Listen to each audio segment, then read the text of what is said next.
It's your boy DJ Kneecaps coming at you with the sauciest hits of all time. We coming back at you with the bangers. Coming up next on our playlist, we got your boy Lil Wristwatch with his new single called Eater on the Billboard Hot 100, sitting at number 3, right below Lil Tube Sock with his single Drop That Soap. Who's got you? We got you. Only on 97.8.9 Gems.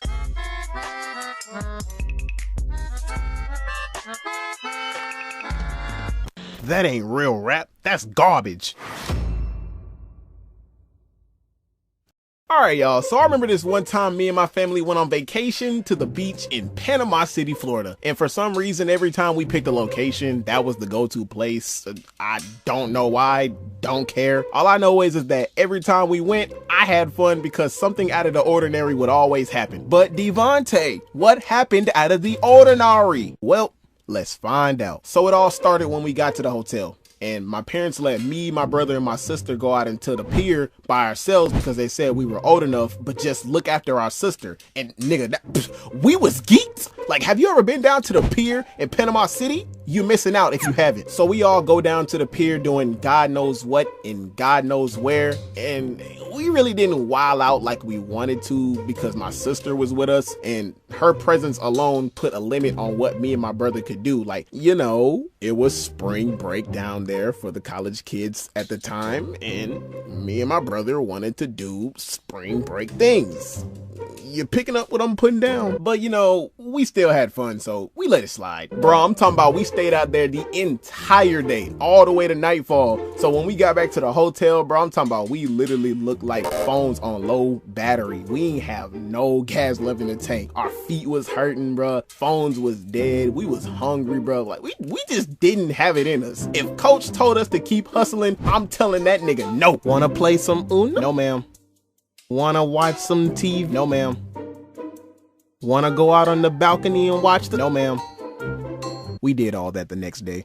Now, here's where things got a little bit shaky. So a couple hours after we all got back to the hotel, everybody good, everybody settled in, we all decided to go to sleep because it was pretty late. Now, keep in mind that hotel consisted of 2 rooms. The master room, which is what my parents slept in, and the second room, the room that my sister had all to herself, leaving me and my brother on the couch bed. You feel me? Like, it was one of those hybrid couches that be in hotels because they was too lazy to add an extra room, so they decided to put a half couch, half bed inside the living area. Like, you take the cushions off and you flip the couch out and it's a bed.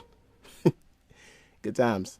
Good times. So we pulled the bed out, made it up, tried to go to sleep. And as we are trying to go to sleep, I kid you not, an hour later, we heard a girl screaming to the top of her lungs down the hall. I'm talking about screaming. Like, girl was like, get off me, get up. I'm talking about all that, bro. And the first thing that came to my mind was that this girl is getting the R word done to her. So I look over to my brother looks at me, and we waste no time. I'm talking about we get up immediately out of our beds and get to stepping. We like, I'm talking about we was finna Jujutsu Kaisen that nigga.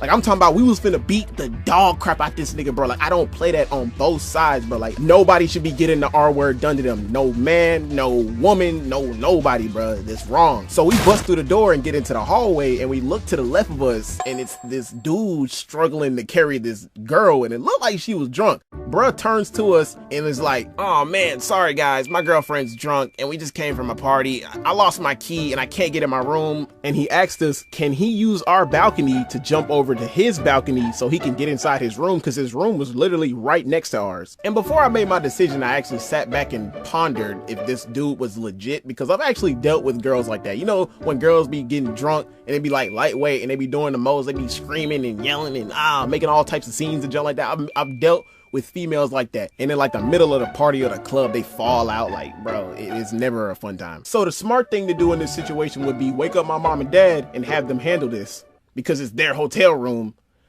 We weren't that smart. And I'm a cautious person. I don't trust nobody. So I'm sitting back thinking like, is she really drunk? Did he really lose his key? I mean, I can't really bring him through the room anyway, because what if my mom and dad walk out? They gonna think he's an intruder. And if I don't think fast, or he don't think fast, they won't hesitate to pop a cap in this nigga. If that happens, they gonna be smoking on that intruder pack. we don't need that to happen now, do we? Then he sat her down and she rolled over and I saw a piss stain and I'm like, yeah, she drunk.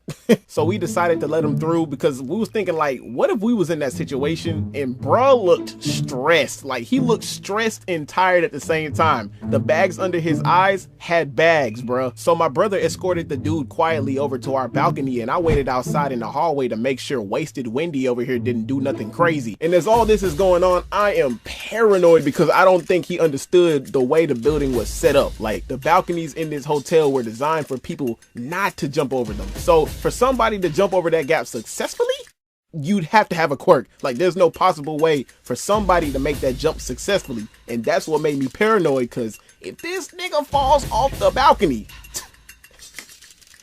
my boy, you better hit one of these. I was in the doorway, which connects to the hallway and connects to our room, so I could see everything going on in the hallway and everything going on the balcony. So I got a perfect view of everybody. Bro, when I tell you I was nervous, bro, I was nervous. Like I crossed my fingers and my toes, nigga. Like, and I was shaking too. Like I was shaking like a wet seal in the sea. I saw my brother spotting him to make sure he didn't fall before he actually jumped.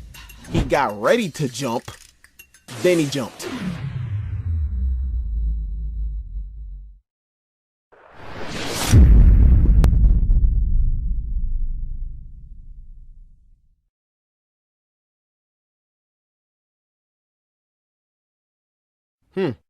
I guess he did have a quirk. I gotta keep a pop, yeah. Put a red ribbon on me. Fly away on them bus, yeah. Headed up the commies. I need me a bag full of senso to get me back started. You don't even know what I've been through. The strain is hyperbolic. I ain't had a session in a minute, but I'm back. Let me finish. I'ma throw on the shade. We the same with the pivot. Can't throw it away. Yeah, you know I'm mellow in it. Rock a house like a game. Matter of fact, I'm about to head to the lookout. I know niggas plotting, so I'm always on the lookout. Keep a Bible, cause your roll might be right. If it's covered in gold hydro, it'll take me to the clouds. I gotta keep a Bible, yeah. Put a red ribbon on me. Fly away on them bus, yeah. Headed up the commies. I need me a bag full of senso to get me back started. You don't even know what I've been through. The strain is hyperbolic. Kamehameha waves when niggas just riding waves. I really do the shit, I be sliding like roller skates. Keep it 100, these niggas mobbing like anime. She want a Super Saiyan, so I tell her don't be afraid. Then I'm out the door, yeah. Grab a 3-5 of the dose, yeah.